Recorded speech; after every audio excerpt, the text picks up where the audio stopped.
Entonces, lo que vamos a ver es, aquí hay no sabía bien en dónde ubicar esto, pero como acabamos esta presentación, la podía haber ubicado después del manejo integrado de plagas, antes del manejo integrado de enfermedades, antes o después de esto, pero esta coincidía un poquito también con lo que vimos en laboratorio, con lo que estamos viendo en laboratorio, en este laboratorio que es eh, pruebas para los hongos, ¿verdad? El aislamiento de hongos, aislamiento de bacterias y algunas otras cosas que vamos a ver en laboratorio. Entonces, acá lo puse. Es una clase bien bonita. Interesante, diría yo. Bueno, entonces, pruebas para diagnóstico de enfermedades de las plantas. Tenemos acá un pequeño repaso. Entonces, ¿qué es un diagnóstico? ¿Qué creen ustedes que es un diagnóstico? ¿Alguien se le imagina o bueno, qué creen? Sí, O algo determinar una así. condición. Sí, muy bien. Veamos acá. Es el acto de reconocer, este caso de enfermedades, es el acto de reconocer una enfermedad, ¿verdad? Ese es el diagnóstico. O sea, el lograr identificarla, saber qué enfermedad es, ese es un diagnóstico. Lo mismo sucede con una enfermedad, el diagnóstico que nos da el médico a nosotros, ¿verdad? Al ser humano o a los animales. Es necesario e imprescindible para la recomendación de medidas a control. Eh, a veces se da mucho en el campo, mucho, mucho, mucho, que se trabaja bajo el supuesto, por un lado, que eso es malo porque como puede ser que se acierte para el diagnóstico, para el tratamiento de la enfermedad, puede ser que no, ¿verdad? Y entonces estemos perdiendo tiempo, recursos y que el problema avance porque no lo logramos controlar. Ese es un error en campo, pero quizás uno de los errores más graves en campo que se da, que se sigue dando en campo, principalmente con los pequeños productores, es que trabajan tipo calendario, que tal vez es lo que el pequeño productor en campo siempre va a querer que uno le diga, ese trabajo tipo calendario, como por ejemplo, bueno, lo sembras y en el momento de la siembra aplicas tal cosa. A los 8 días vas a aplicar para tal enfermedad. A los 15 días empezaste a tratar tu enfermedad y tal plaga. A los 21 días de esto, y a los 31 y a los ta. Y entonces todo es calendario, pero jamás se hizo un muestreo, jamás se hizo un diagnóstico de saber si realmente había o no había. Que si bien es cierto, son enfermedades o plagas que puedan estar presentes frecuentemente, puede ser que en ese ciclo del cultivo no estén molestando, así que no es necesario hacer esas aplicaciones. O pudiera ser necesario, pero quizás aplicaciones más distanciadas. Entonces, por eso es bien importante el diagnóstico y los muestreos para hacer un control efectivo, ¿verdad? Y tener menor impacto tanto en la planta cuando hablamos de químicos, en los aplicadores y en el ambiente también. Entonces, el diagnóstico es la determinación de los factores patogénicos, o sea, que quien esté produciendo la enfermedad, el reconocerla, ¿verdad? Un buen diagnóstico, ¿cómo debe ser? Precoz, rápido y preciso. Precoz se refiere que entre más tempranamente nosotros identifiquemos el problema, mejor va a ser, ¿verdad? Porque va a ser más fácil controlarlo. Rápido quiere decir que, bueno, yo lo identifico, sé que tengo un problema, lo identifico muy temprano, pero me voy a llevar 15 días sin saber qué es, pues ahí pues ya estoy perdiendo tiempo también. Y preciso, ¿verdad? No de no estar adivinando, sino que efectivamente saber quién nos está afectando. Entonces, ya dijimos que los síntomas son las manifestaciones de la enfermedad que se dan en la planta. Sabemos que los síntomas pueden darse en un lugar de la planta que pudiera ser toda el área foliar y que el problema esté en la raíz. Entonces, no necesariamente vamos a tener síntomas en el lugar de origen de la enfermedad. Entonces, estas expresiones van a depender del patógeno, del ambiente, cómo se da la enfermedad. Aquí ya viene un poco de lo que es el triángulo de la enfermedad. Signos. Esos ya los vimos también, ¿verdad?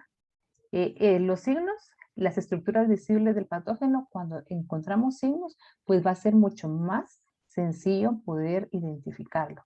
porque en este caso, bueno, yo sé que es un carbón, acá una cenicilla, y también yo puedo, si quiero saber más de ellos, más allá de decir que es un carbón o una cenicilla, la forma de tener las estructuras de este agente causal son mucho más sencillas porque, ¿qué pasa con ellos? Con ellos, por ejemplo, con ellos hago un pequeño raspado, es decir, que con una aguja de disección yo la pongo de lado y recojo micelio, o con ellas pues lo sacudo con un pincelito, una aguja de disección, lo aplico, lo coloco sobre un portaobjetos, y en ambos casos ya tengo el montaje para poder hacer el estudio de este agente causal. Entonces, cuando hay signos, me pudiera resultar mucho más sencillo hacer un diagnóstico y mucho más rápido también. Y el síndrome, que ya sabemos que es también el conjunto de signos y síntomas, pues también es sencillo porque yo estoy efectivamente en el mismo lugar donde estoy viendo el daño, encuentro estructuras del patógeno. Pasos a seguir para un diagnóstico correcto. Conocer el cultivo afectado. Yo en varias ocasiones les he dicho que muchas veces cuando nosotros nos vamos familiarizando con los cultivos, con un cultivo en específico que ya estamos, que con él trabajamos siempre, por ejemplo, nos contrataron para trabajar, por ejemplo, fresa. Entonces, yo voy a, quizás la primera vez yo voy a ver un problema en la fresa, voy a ver cierta pudrición, por ejemplo, ¿verdad?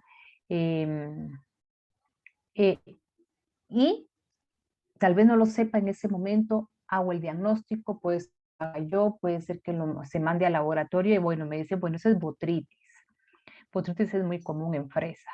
Entonces yo ya empiezo a familiarizarme con esa, es lo que yo les digo, empezamos a tener esa memoria fotográfica de la sintomatología de botritis, ya me confirmaron que era botritis, entonces yo ya tengo esa asociación en mi mente, y ahí es donde empieza la experiencia en el campo también, ¿verdad? La próxima vez que aparezca botritis, pues yo voy a poder hacer un diagnóstico mucho más rápido porque ya me lo hicieron, a mí se me quedaron esta sintomatología, ya sé cómo se expresa la botritis en el cultivo de la fresa, ¿verdad? Que aunque las estructuras de botritis, pues es ese famoso moho gris, yo lo voy a encontrar también en arveja, lo voy a encontrar en ejote, pero yo estoy bien familiarizado cómo se ve en fresa. Entonces, eso es por un lado, esa, como les decía yo, memoria fotográfica. Por otro lado, para mí es muy sencillo también poder hacer relaciones de ciertas enfermedades con sintomatologías cuando yo también conozco el cultivo y sé que esta variedad de fresa es particularmente susceptible a botritis. Entonces, también el conocer el cultivo, a qué es resistente, a qué es más susceptible, también me va a facilitar este trabajo.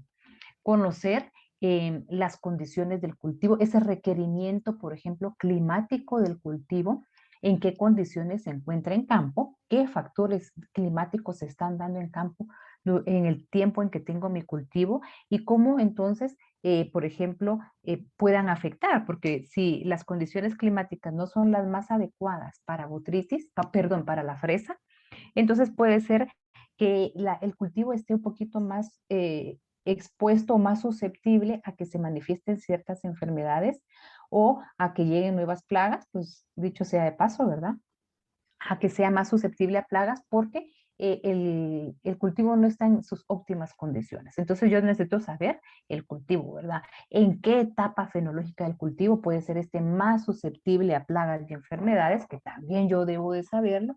Entonces todo esto son herramientas que me van a ayudar a tener diagnósticos más rápidos, ¿verdad? Y también tipos de control. Bueno, ya dije, conocer los ambientes locales, ya lo acabo de mencionar, porque es importante conocerlos y cómo pueden estos ambientes locales afectar directamente a las plantas y a las plagas y a enfermedades. Puede ser que en algún momento a favor de alguno de estos, del cultivo o de las plagas o enfermedades, o en contra del cultivo o de las plagas o enfermedades. Características edáficas, las características del suelo y por ende también características nutricionales, ¿verdad? conocer los patógenos descritos en el área y sus posibles huéspedes. Por ejemplo, yo tengo un cultivo y yo ya sé, por ejemplo, que en ese sector o en esa área donde tengo sembrado mi cultivo, en años anteriores tuvieron, por ejemplo, qué sé yo, por ejemplo, ¿qué les dijera yo? Eh, brócoli, tuvieron brócoli y resulta que se detectó Plasmodiófora brassicae, ¿se recuerdan? La hernia de las crucíferas. Esa es una enfermedad que es muy difícil de controlar. Pueden pasar 5 años sin tener crucíferas y y luego yo regreso y me va a volver a molestar. Entonces, cuando yo conozco este historial, me facilita, porque entonces yo ya decido si voy a sembrar entonces una crucífera después de 5 años y cuando empiecen los primeros síntomas, mi diagnóstico va a ser pues mucho más rápido, porque yo ya tenía el historial de ese cultivo, de esa área, ya sea de esa finca, de ese terreno o del sector en general, ¿verdad? Por ejemplo, todo el valle de Salamá, voy a mencionar con una plaga, tiene demasiada mosca blanca, entonces yo ya sé a qué estoy llegando ahí, ¿verdad? O qué sé yo, hay mucho problema en ese sector de Fusarium, por ejemplo. Conocer las enfermedades del cultivo en la zona, que es lo que acabo de mencionar, ¿verdad? O descritos en el área específico y los posibles huéspedes. Conocer las características agronómicas del cultivo afectados y las peculiaridades del manejo local. Aquí hay algo bien importante. Por sectores, también, por ejemplo, en cierta área, en cierta región de Guatemala, se tiene acostumbrado, por ejemplo, a poner tutores, en otro lado se pone otro tipo de tutor o no se pone. Cualquier práctica agronómica que sea muy propia de la región, que sea ya cultural, ¿verdad? Que en esa región se maneja de esta forma. Puede ser que estas prácticas agronómicas que se practican normalmente en determinada región puedan ser a favor o en contra del manejo del cultivo en tema de manejo de plagas y enfermedades. Entonces, si yo conozco esto, entonces es bien importante porque me va a ayudar a mí a saber si ciertas prácticas agronómicas son las que están perjudicando y favoreciendo, por ejemplo, el desarrollo de algunas enfermedades. Entonces, es bien importante esto. Todo eso es entonces historial, ¿verdad? Historial, eh, todo mi entorno, ¿verdad? Para saber qué es lo que pasa. Lo mismo hace un médico con nosotros, ¿verdad? ¿Y qué come? Normalmente, ¿cuál es su dieta? ¿Y a qué hora se duerme? ¿A qué hora, con qué shampoo se baña? Todo eso le sirve al médico, por ejemplo, si fuera una enfermedad de la piel, ¿qué jabón usa? ¿Con qué shampoo se baña? ¿Cuán frecuente se baña? Para él saber qué es lo que está pasando en la piel. Y ese tipo de preguntas son preguntas rutinarias de nuestro comportamiento, de nuestra cultura, ¿verdad? Entonces, lo mismo sucede en campo. Pasos a seguir para un diagnóstico correcto.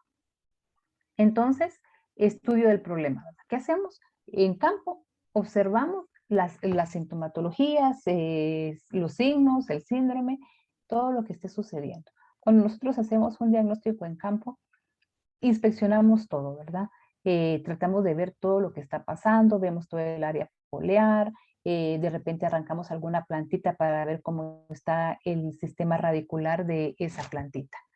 La distribución de los síntomas en la planta, es decir, solo tengo las hojas bajeras, solo tengo los brotes nuevos, solo tengo problema en la raíz, distribución en la planta. Y luego me voy al área, en el campo. Y bueno, ¿en dónde lo tengo? Lo tengo solo, por ejemplo, en una esquina que es, o en las primeras hileras que es vecina de otro productor que yo tengo tomate y él tiene chile, entonces a ver qué está pasando por ahí de repente, ¿verdad? O puede ser que vengan parches dispersos o en algunas regiones específicas del terreno que también me puedan dar cierta información. Por ejemplo, en un surco por donde pasa una escorrentía que viene terreno más arriba de otros cultivos y puede ser que de ahí ese sea mi foco de infección de Fusarium, por ejemplo, ¿verdad? Entonces, ver cómo está la distribución en el campo. Y toda la información que nosotros podamos obtener del campo, incluyendo lo que ya habíamos hablado de condiciones climáticas. Criterios para elegir la muestra. Este es otro aspecto bien importante. Ya sea que nosotros la llevemos y nosotros trabajemos la muestra, que es lo menos probable, lo más probable es que se mande a analizar la muestra al laboratorio. Entonces, ¿qué debes hacerla? ¿Qué criterios o características debe de tener esta muestra? Que sea representativa del problema, es decir, que realmente yo pueda colectar, por ejemplo, si yo veo algo en el sistema radicular, algo extraño, entonces yo colecto el sistema radicular, si veo algo en el área foliar, pues también, ¿verdad? Todo lo que me sirva para hacer el diagnóstico. Diferentes etapas de la enfermedad, si es posible. Por ejemplo, área foliar. Si en el área foliar tengo, por ejemplo, manchas con anillos concéntricos, yo puedo colectar tal vez dentro de los anillos más desarrollados o en las manchas necróticas con anillos más grandes y desarrollados, medianos y donde está iniciando. Esto se hace porque a veces nosotros podemos irnos con los más desarrollados, con los anillos más grandes, por ejemplo, más desarrollados, manchas más grandes, y puede ser que sean tan viejas que ya ahí ya no pueda yo tener la mejor muestra para tener las estructuras del patógeno, supongamos que sea de un hongo, yo ya no las pueda ver, o lo que estoy colectando son tan viejas que lo que estoy llevando son hongos saprófitos, ya no son los patógenos los que están causando la enfermedad. Entonces, como eso no lo puedo ver yo bien en campo, mejor llevo diferentes etapas, donde inicia, donde está más o menos desarrollada, bien desarrollada y las más viejitas, y en el laboratorio se observan todas para obtener la mejor muestra. Abundante, una buena cantidad. Cuando uno trabaja en laboratorio, a veces yo necesito que me lleven una buena cantidad que quizás no la voy a usar toda, pero si me llevan una cantidad muy limitada, entonces puede ser que en algún momento yo tuve problema con esa muestra y no tengo más material para repetir la muestra o dudas con mi diagnóstico y necesito repetirlo, yo ya no tengo más. Entonces, por eso es mejor siempre llevar una buena cantidad, no limitada, que me permita repetir muestras o si se echó a perder, qué sé yo tengo suficiente muestra para trabajar. Bueno, esto ya lo habíamos visto. Los famosos postulados de Koch, que son una herramienta muy importante. Dijimos que para esto, o en qué se basa esto, así de una forma muy rápida, el ver que hay un problema, ver los síntomas, aislar el patógeno, volverlo a inocular. ¿Para qué? Para que produzca los mismos síntomas. Es un común sistema de confirmación, ¿verdad? Yo miro que está dando los síntomas nuevamente y entonces ahí confirmo quién es ese agente causal. Porque puede ser que yo aísle algo y supongamos que la muestra no está bien desinfectada y lo que estoy aislando es otro hongo que no es un fitopatógeno, por ejemplo. Entonces, obviamente, cuando lo inocule en la planta no me va a causar los síntomas que yo estaba esperando, ¿verdad? Que son los que me están causando la enfermedad. Entonces, por eso es bien importante hacer esta inoculación nuevamente y esperar los mismos síntomas para confirmar. A veces, por eso es que no me voy lejos, entonces como estoy cerca, me quedé con los postulados. Bueno, entonces dijimos que era necesario inocular nuevamente. Criterios, ¿verdad? Entonces, con los postulados ya en el laboratorio, yo creo que, no sé si ya todo el mundo recibió ese laboratorio, el laboratorio donde aislamos hongos, ya todo el mundo recibió, ¿ustedes ya recibieron ese laboratorio o no? No, bueno. Y bueno, entonces en el laboratorio vamos a ver cómo se aísla hongos y bacterias. Sí tienen razón, es que ustedes son los últimos, ya me acordé que ustedes son los últimos. Bueno, entonces en el laboratorio vamos a ver cómo se aíslan hongos y bacterias. Para hacer estos postulados, ¿verdad? Vamos a ver ese procedimiento. Y luego del aislamiento, entonces vendría la inoculación cuando es necesario, cuando tenemos duda. Pero en la fitopatología, pues ya muchas enfermedades pues ya han sido descritas, ya se conoce el agente causal. Entonces simplemente nos quedamos en la fase de conocer quién es ese agente causal, digamos en el reconocimiento, en la taxonomía, bueno, es tal hongo, tal bacteria, y no necesitamos inocular nuevamente porque esos estudios ya se hicieron. Pero de todas formas, si fuera necesario inocular, entonces, yo pensé que ahorita venía la diapositiva de la inoculación. Les tengo una diapositiva más adelante para que ustedes vean cómo se inocula. Bueno, aquí tenemos los postulados de Koch que deben de cumplirse. Aquí tenemos lo voy a pasar muy rápido porque esto ya lo sabemos. El primero postulado, el microorganismo asociado a la enfermedad, ¿verdad? Entonces, ¿cómo vemos esa asociación o ese asocio, el microorganismo con la sintomatología, ¿verdad? El aislamiento en un cultivo puro, eso lo vamos a ver en el laboratorio que nos corresponde, que es el laboratorio número 3, si mal no recuerdo, ahora lo vemos. Luego tenemos que inocular, ya que tenemos esa colonia de bacterias aisladas o el hongo o lo que sea, pues ya lo inoculamos nuevamente en la planta y deberíamos nosotros detener, entonces, bueno, recuperar el microorganismo nuevamente, volver a confirmar que es nuevamente su taxonomía, volverlo a identificar y asociarlo con la sintomatología. Entonces, luego, ¿cómo hacemos esa inoculación? Para hacer la inoculación en campo, si en algún momento es necesario que ustedes tengan que hacerlo, la técnica de inoculación para hongos y bacterias es muy sencilla. Consiste en hacerle un pequeño daño a la planta. Si se recuerdan, nosotros dijimos que vamos a ver, hongos, bacterias, principalmente hongos y bacterias, virus también, tal vez un poquito menos nemátodos, o un poco menos, pero también también puede ser nemátodos, a través de alguna lesión, un daño mecánico en la planta, es como una puerta abierta para que ingresen estos patógenos. Entonces, en eso consiste la inoculación, basados en el principio de ese daño mecánico. Nosotros lo que hacemos es hacerle un pequeño daño mecánico a la planta, muy, muy pequeño, y entonces, ya que se hizo el daño mecánico, pues colocamos ahí los hongos, la bacteria, el virus, lo que sea necesario en la planta y de esta forma estamos inoculando. Entonces es muy sencillo el paso. Y el aislamiento, pues lo vamos a ver en laboratorio. El aislamiento de hongos. Pruebas entonces para el diagnóstico.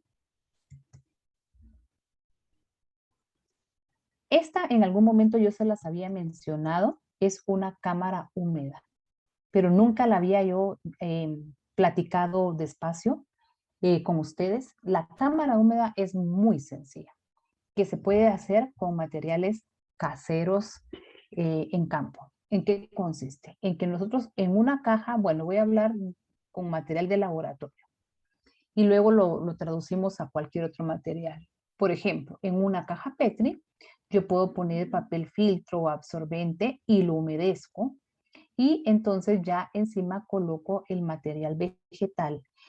Este ambiente cerrado y tapo la cajita Petri, este ambiente cerrado con humedad le va a dar condiciones que van a favorecer el desarrollo, por ejemplo, de hongos y bacterias. Entonces, me va a permitir, le va a favorecer a este desarrollo, puede ser que entonces yo pueda obtener mayor cantidad de, por ejemplo, colonia de bacterias, de micelio que se desarrolla en estructuras del hongo que no estaban desarrolladas porque no tenía esas condiciones adecuadas. Y luego esto me va a permitir pues ya llevarlo, por ejemplo, a un portaobjetos y poder observarlo en el microscopio y ver estructuras de lo que quiero, de lo que me interesa, de lo que está ocasionando este daño. Entonces, es una técnica muy sencilla que nos permite inducir la aparición de signos, ¿verdad? De signos para hacer los diagnósticos. Es tan sencilla que podemos hacerlo con esto. Vamos a pasar de una caja Petri con papel absorbente a una caja plástica con papel absorbente o servilleta, o simplemente una bandeja de Duroport con una servilleta cubierta con una bolsa plástica. O simplemente una servilleta húmeda metida en la bolsa, meto el material vegetal y la cierro. O sea, ya ni siquiera la bandeja, en el peor de los casos, ya ni siquiera la bandeja. Lo importante es darle esas condiciones de temperatura y humedad que van a favorecer a los patógenos. Esa es la famosa cámara húmeda, que me va a permitir el desarrollo de signos para posteriormente, ya como les digo, llevarlo a un portaobjeto y luego a un microscopio. Luego, identificación de hongos, el raspado. Ya dijimos cómo es el raspado. Con una aguja de disección como esta, yo la pongo de lado, no es para apoyar, sino que de lado como para que cumpla la función de una pequeña espátula, recojo las estructuras del hongo. Como es un raspado, no tengo que hacer cortes, simplemente recogerlas. Por ejemplo, se recuerdan con las bacterias vasculares que tienen el flujo bacteriano, pues solo es de recoger el flujo bacteriano, igual un pequeño raspado, recoger ese flujo bacteriano y colocarlo en un portaobjetos, le pongo el cubreobjetos y ya veo en el microscopio. Cortes para hongos, corte de tejido vegetal, que hago cortes muy finos para ver estructuras de hongos como cuáles, como el pignidio, el acérbulo, apotecio, cleistotecio, todo eso yo lo voy a ver a través de cortes, porque estas estructuras están dentro del tejido vegetal. Entonces yo hago el corte, un corte muy fino para poder verlas que en algún momento, aquí están. O sea, yo hago cortes muy finos, por ejemplo, tengo esta estructura de acá, hago corte muy, muy fino con un bisturí, luego lo coloco en nuevamente portaobjeto, cubreobjeto, lo pongo en el microscopio y logro ver las estructuras del hongo. Entonces ya puedo verlas por claves taxonómicas. Si yo no estoy muy familiarizado con él, pues sigo claves taxonómicas y lo identifico. El tema del corte del tejido vegetal se necesita mucha práctica. No es nada del otro mundo, no es la gran ciencia, simplemente la función de un buen técnico. La práctica, la práctica, la práctica y practicar hasta que se vuelva una persona experta en esos cortes. Pero eso es cuando uno lo hace muy delgadito. ¿Cómo haces uno el corte? Coloca el material vegetal en un estereoscopio, viendo el estereoscopio y con un bisturí, entonces empieza a hacer los cortes. Pero hay otra forma de hacer los cortes, que me van a salir cortes mucho más finos y donde yo no necesito toda esa práctica. ¿En qué consisten? Son cortes histológicos, es decir, de tejido. En el caso de nosotros es un tejido vegetal. Entonces, con la parafina, es una cera, yo coloco mi tejido vegetal en un cuadrito de parafina, lo tallo acá para ponerle aquí y poderlo manipular. Acá, donde tengo el puntero, tengo mi tejido vegetal. Entonces, con mi cuadrito de parafina yo lo coloco, lo tallo, que este de acá lo tallé para que quede menor parafina posible y quede el tejido vegetal con poca parafina alrededor. Y acá lo tallo el bloquecito y lo coloco en este aparato que es un micrótomo que es para hacer los cortes. Lo coloco ahí y giro.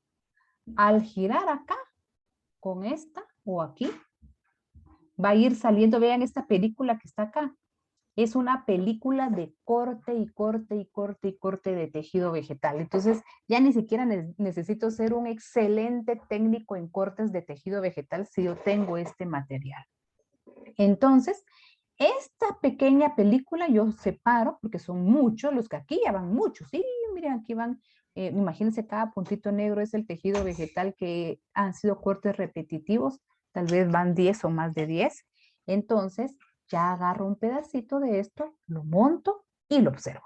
Así de sencillo. Test de flujo, eso ya lo vimos, se utiliza para afecciones vasculares. Bueno, lo quité, lo voy a regresar, que nos permiten discriminar entre hongo y bacteria. Entre hongo y bacteria. ¿Por qué nos permite discriminar, es decir, diferenciar entre hongo y bacteria? Porque un hongo que me va a ocasionar un daño vascular no va a producir un exudado bacteriano. Por ejemplo, yo tengo duda en campo entre si es Fusarium o si es un problema bacteriano, entonces yo puedo hacer mi test de flujo laminar, de flujo bacteriano, perdón. Entonces, y eso ya lo había explicado cuando vimos bacterias vasculares. Yo agarro mi pequeña porción del tejido, del tallo que está dañado y lo sumerjo en agua. Y si veo esto, esto es flujo bacteriano, son bacterias. Un fusario jamás me va a hacer eso.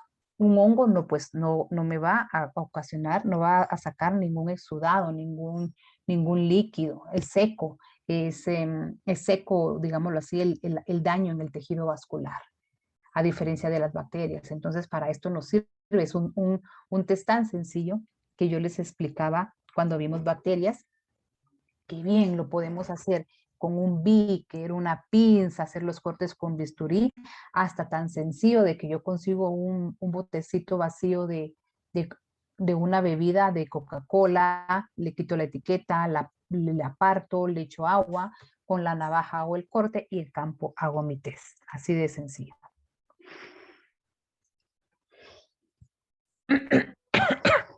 Medios de cultivo.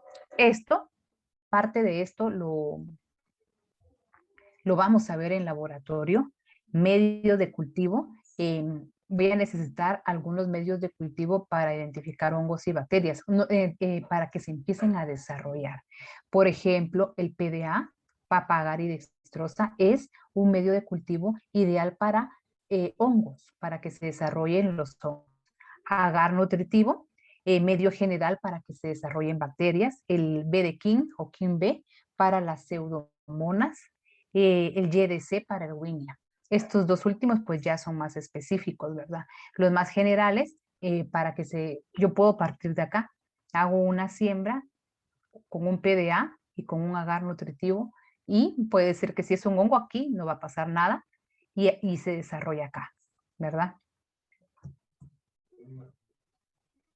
Tinción, ese es otro laboratorio que vamos a ver cómo se da el proceso de tinción. Entonces, si se recuerdan, las pruebas de tinción me ayudan para partir hacia dos grandes grupos. ¿Es una gram positiva o una gram negativa? Entonces, si ya a partir de eso, entonces yo ya puedo seguir mis diagnósticos con medios de cultivo. Pero yo puedo partir desde si es el grupo de las positivas, de las gram positivas o de las gram negativas. Si se recuerdan, entonces, acá tenemos el ejemplo de gram positiva, se tiñe de violeta y el rojo safranina queda adherido al gram negativo. Extracción de nemátodos fitopatógenos. Vamos a partir de la extracción más sencilla, que es el embudo de Berman. Yo no sé si esto lo tengo en laboratorio también.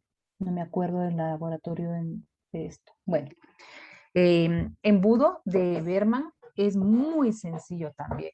¿Qué necesito?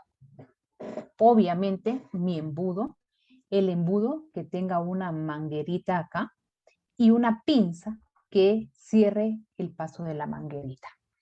Yo tengo entonces mi material, puede ser una muestra de suelo que la coloco. Aquí puedo tener una rejilla, entonces encima de la rejilla puedo poner y papel filtro, puedo colocar entonces mi material vegetal, mi material, el suelo, que lo puedo poner así con un beaker de cabeza o simplemente colocarlo en el papel filtro.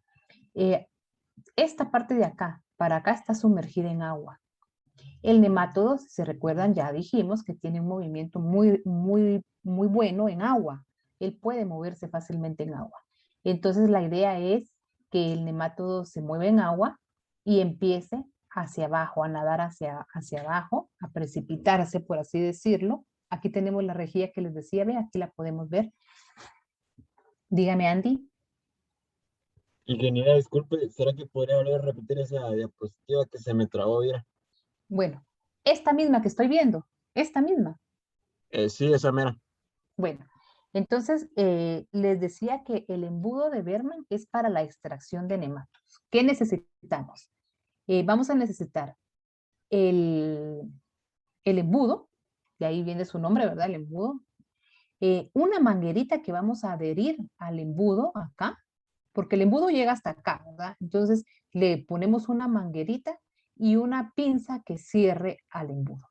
Una rejilla en donde yo voy a colocar el suelo. Este suelo está en un beaker cubierto por una tela que puede ser una tela papel filtro, ¿verdad? O cualquier tela, por ejemplo, cualquier tela de algodón o papel filtro. Entonces yo la pongo acá invertida. La otra opción que yo les decía es que tengo mi papel filtro, esa tela, y la pongo directamente aquí y la puedo amarrar con un nudito acá. Le coloco agua al embudo hasta que cubra el suelo, que es acá lo que yo estoy señalando. El agua cubre el suelo, debe de cubrirlo la muestra. ¿Por qué? Porque el nemátodo se mueve fácilmente en agua. Entonces, él va a ir bajando, se va a desprender del suelo, digámoslo así, va a ir nadando. Todo esto tiene agua, ¿verdad? Todo esto. Yo le coloco agua hasta aquí arriba. Aquí tenemos tela, tenemos rejilla, entonces todo esto se llena de agua. El nemátodo va a ir bajando. Después de 24, 48 horas, ¿qué va a pasar? Los nemátodos se desplazaron aquí al fondo. Entonces, todo esto, yo quito este beaker o mi tela con el suelo, lo quito y aquí me queda todo esto que es agua. Yo le quito entonces la pincita, pero no dejo correr todo el agua. Simplemente dejo correr un pequeño chorro y la cierro. ¿Por qué? Porque si yo vacío todo el agua, después me va a costar sacar el nemátodo de tanta agua. Entonces, como yo sé que todos quedaron acá amontonaditos en el fondo, entonces abro un poquitito, saco un poco de agua y lo vuelvo a cerrar, donde he colectado mis nematos. Después, ¿qué? Ya puedo empezar a verlos en el estereoscopio. Estoy segura que si están en el estereoscopio, ya me los llevo al microscopio. ¿Y qué puedo hacer en el microscopio? Puedo hacer conteo de nemátodos, puedo hacer identificación de nemátodos, lo que nos interese. Muy bien. Ese es el primero. El segundo es por el método de tamizado. Al final, lo que yo hago es que lleno el agua. Este método de tamizado es el que vamos a ver en el laboratorio, creo yo. Si mal no recuerdo, yo voy a llenar con agua una cubeta y lo voy a mover, lo voy a pasar por tamiz hasta llevarlo nuevamente al beaker y terminar en embudo de Berman. ¿Qué ventaja tiene este? Que yo deshice terrones en donde el nemátodo no alcanzó a salir, quizás en el método que solo es embudo de Berman, y quedaron algunos nemátodos atrapados en el suelo. Aquí yo voy a obtener más nemátodos. Y si hacemos una muestra, este es el método del tamizado. Estos es una como batería de tamices que cada vez son más delgados para que tengamos muestras de suelo lo más fina posible hasta terminar en el embudo de Berman. Y luego tenemos extracción de nemátodos por centrifugado. Con la centrífuga, a mí, en resumen, me ayuda a obtener nuevamente más nemátodos. Puedo partir con la misma muestra, solo embudo de Berman, una cantidad de nemátodos tamizado. Yo puedo obtener más nemátodos de esa misma muestra por la metodología, y por el centrifugado yo voy a obtener más nemátodos. Yo necesito, nuevamente, voy a necesitar siempre tamices, voy a necesitar una centrifugadora especial para poder obtener esos nemátodos. Y hay nemátodos que no están en el suelo, sino que ya están dentro del tejido vegetal. Cuando ya están dentro del tejido vegetal, entonces lo que yo hago es una inspección directa, una extracción por disección. Tengo que abrir el tejido vegetal y, por ejemplo, allí voy a sacar los quistes de nemátodo o saco las hembras, ¿verdad? Del nemátodo que ya las conocemos. Entonces tengo que hacer la disección del tejido a través de un microscopio, estereoscopio, perdón, estoy viendo y hago la disección. Muy bien. Otro aspecto importante es la técnica del muestreo. En el tema del diagnóstico puede ser que yo haga la colecta directamente en el área donde me está afectando, o puede ser, por ejemplo, en el tema de nemátodos o muestras de suelo para la presencia de algunos microorganismos, la presencia de bacterias, la presencia de hongos. Puede ser que yo la haga en un área específica porque allí estoy yo teniendo problemas o puede ser que la haga general para conocer el aspecto general de mi cultivo. Entonces, ya sabemos que la muestra de una población general, que en estadística es llamada el universo, de toda la población, yo elijo una muestra representativa. Es decir, un pequeño grupo que es el que yo voy a analizar. Entonces, el plan de muestreo dice, incluye la técnica de muestreo, es decir, ¿cómo voy a hacer ese muestreo? Voy a colectar plantas, suelo, etcétera, una boleta donde yo tenga que anotar todo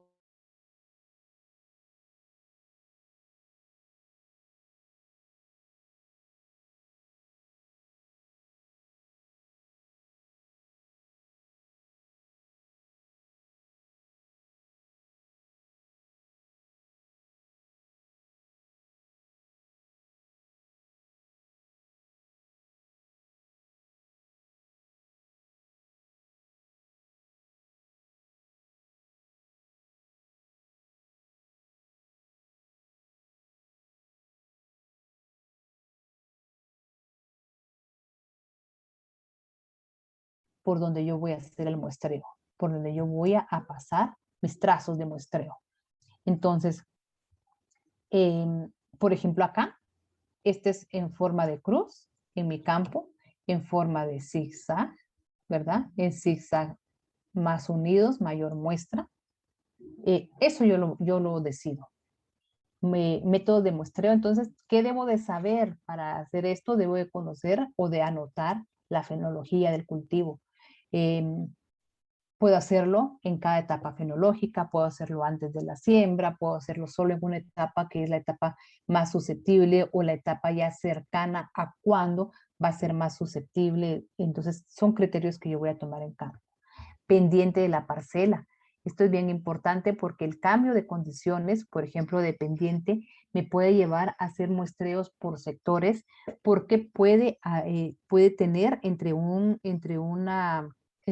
las características de un terreno y otro, comportamientos distintos. Entonces es mejor que yo haga sectores y por sectores haga los muestreos. El tipo de suelo, si yo voy a hacerlo en tema de suelo, ¿verdad?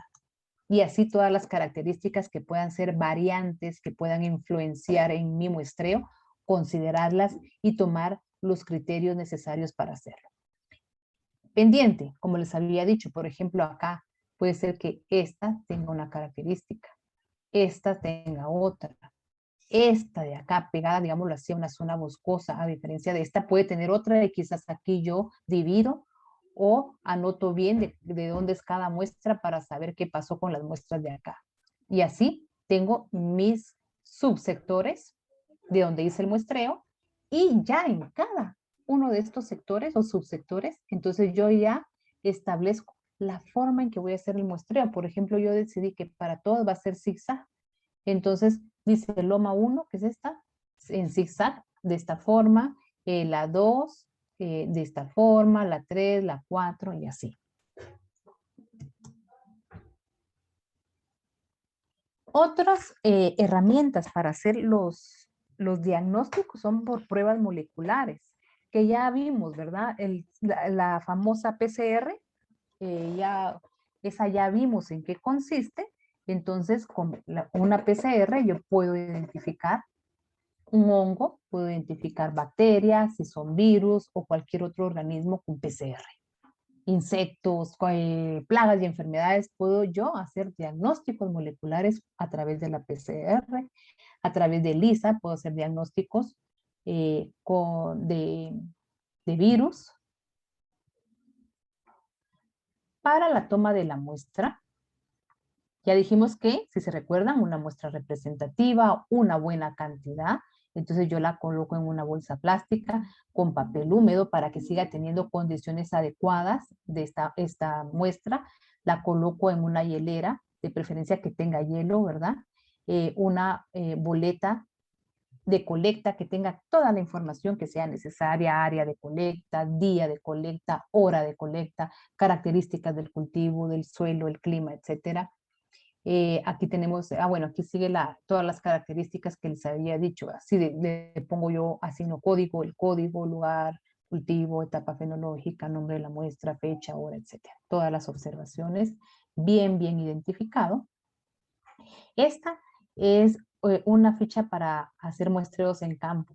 Para el muestreo en campo yo pongo la fecha, lugar, la finca, lote, la hora, datos climáticos del momento de muestreo, la persona que hizo el muestreo y la firma. Entonces puede asignar su número de muestras. En el número de muestras puede hacer, por ejemplo, en este caso simplemente, si es una planta enferma, el tipo de la enfermedad, la planta enferma y qué tan enferma está. Puedo poner aquí también enfermedad, por ejemplo, yo estoy muestrando 3 enfermedades diferentes. Entonces, enfermedad 1, enfermedad 2, enfermedad 3, hay o no hay presencia y puedo poner la severidad. Es la ficha, esta boleta de campo, yo la voy a diseñar en función a lo que a la información que yo quiera obtener, ¿verdad? Puede ser que en una misma boleta, en un mismo muestreo, yo haga enfermedades de algunas plagas clave y enfermedades clave, ¿verdad? El número de muestras y los puntos de muestreo que yo los tengo en otro lado. Acá yo puse, en este ejemplo, solo puse una boleta muy sencilla. 5 muestras, por ejemplo, para tomar un ejemplo, 5 muestras. Enfermedad X, la enfermedad. Aquí digo la enfermedad. ¿Está la planta enferma? ¿Sí o no? Si está enferma, ¿qué tan enferma está? La severidad. ¿Cómo es esto de la severidad? Vamos a verlo ahora. Dice, hay 2 conceptos que vemos en campo para el muestreo de plantas enfermas, que es la incidencia y severidad. Estamos hablando en función de planta enferma. Entonces dice, la proporción de individuos u órganos enfermos del hospedero con relación a los sanos. Esa es la incidencia. ¿Qué tantos individuos están enfermos en proporción de los sanos? Por ejemplo, vean esta planta, vean estos puntitos cafés que están acá.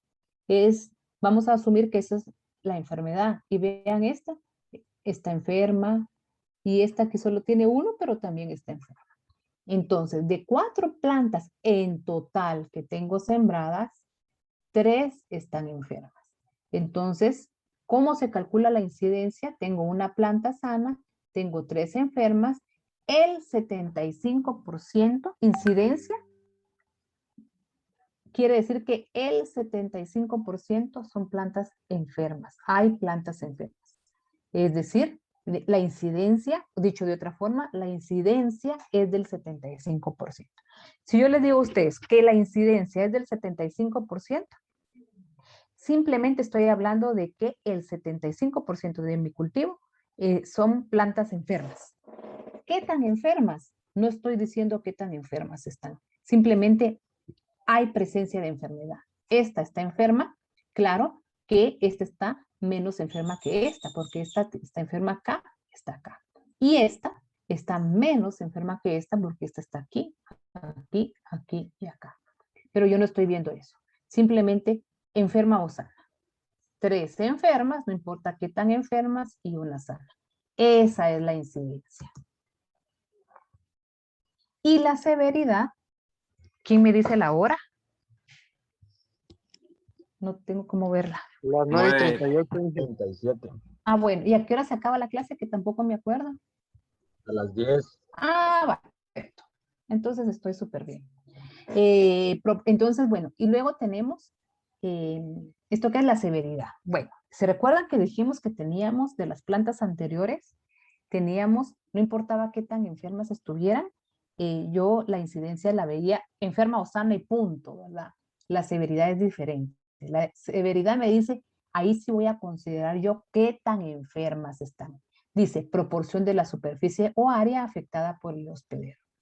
Por ejemplo, aquí tengo 2 hojas. Si hablo de incidencia, con estas 2 hojas hablo del 100%, ¿verdad? ¿Por qué? Mis 2 hojas están enfermas de incidencia, pero de severidad es distinta. Porque de severidad miran esta apenas y está enferma y vean estas que están muy enfermas. Entonces, la severidad me va a medir qué tan enfermas están. Entonces, yo ya saco, por ejemplo, un porcentaje del área foliar de esta y digo, bueno, esta tiene un, ¿qué? 2, 3% del área enferma y esta un 95% del área enferma, de severidad, ¿verdad? Acá lo vamos a ver mejor.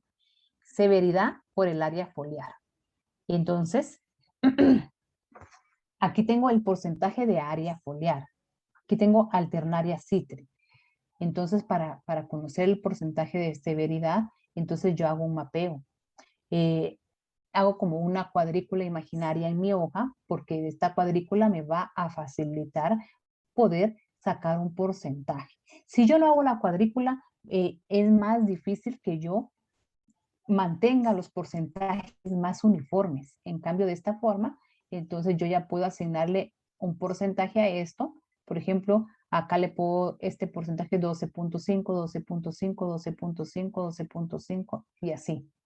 Entonces yo ya puedo sumar las áreas enfermas y sacar un porcentaje total de área enferma para cada una de ellas.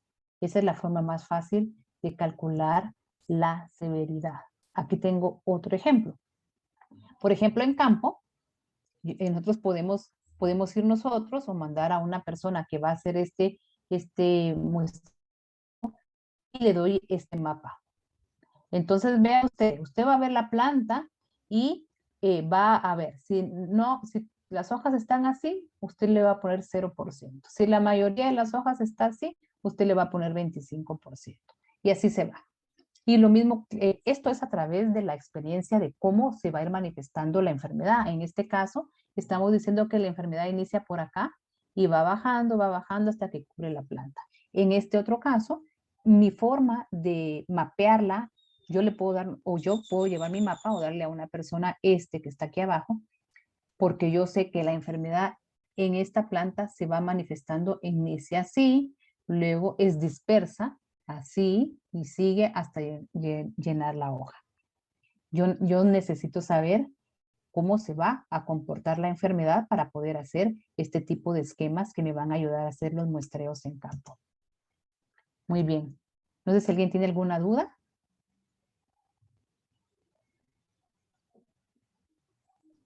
Mira, el porcentaje de severidad se va a ver afectado eh, por el punto de vista del investigador. Eh, entre menos preciso, sí, se puede ver afectado por él y por eso es que nosotros hacemos esto para que no sea tan subjetivo. Estos mapitas son los que nos ayudan a que sea más acertado el, el porcentaje de severidad con esto. Si no tenemos esto, entonces sí va a ser mucho más alogímetro, ¿verdad? Entonces es menos preciso. Por eso hacemos estos mapitas, o se recomienda hacer esos mapitas. Gracias, ingeniera. Muy bien. ¿Alguien más?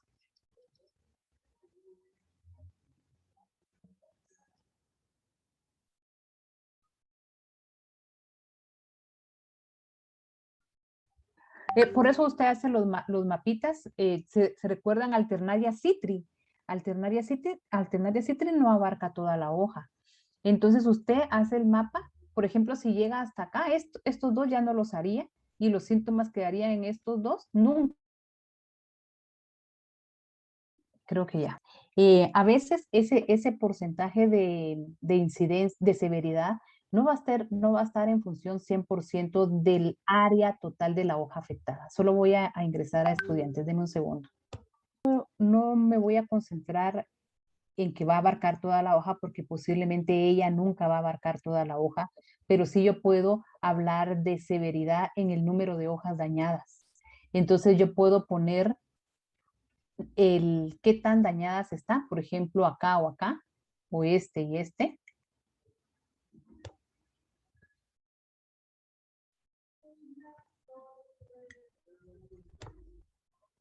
¿Qué tan dañadas están? Por ejemplo, puede ser que solo tenga algunas manchitas y que llegue hasta acá, porque de por sí la enfermedad no va a pasar de esto, de esta, por ejemplo, pero entonces yo también voy a considerar la severidad en el número de hojas dañadas, ¿verdad? O de ramas dañadas en el árbol, ¿verdad? Entonces yo puedo hacer un esquema no de una hoja, sino que puedo hacer un esquema, por ejemplo, de un árbol o de una, por ejemplo, una planta de tomate, entonces ya basado en ese esquema, yo ya hago mi mapa para asignarle cómo va esa enfermedad, cómo está el progreso de esa enfermedad, que sería entonces mi severidad en la planta.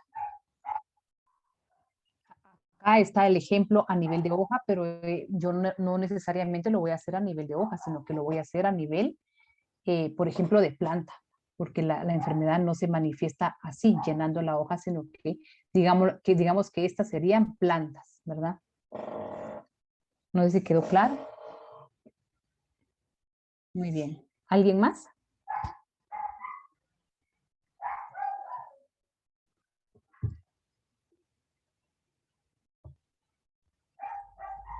Bueno, entonces voy a tratar de irme rápido a la plataforma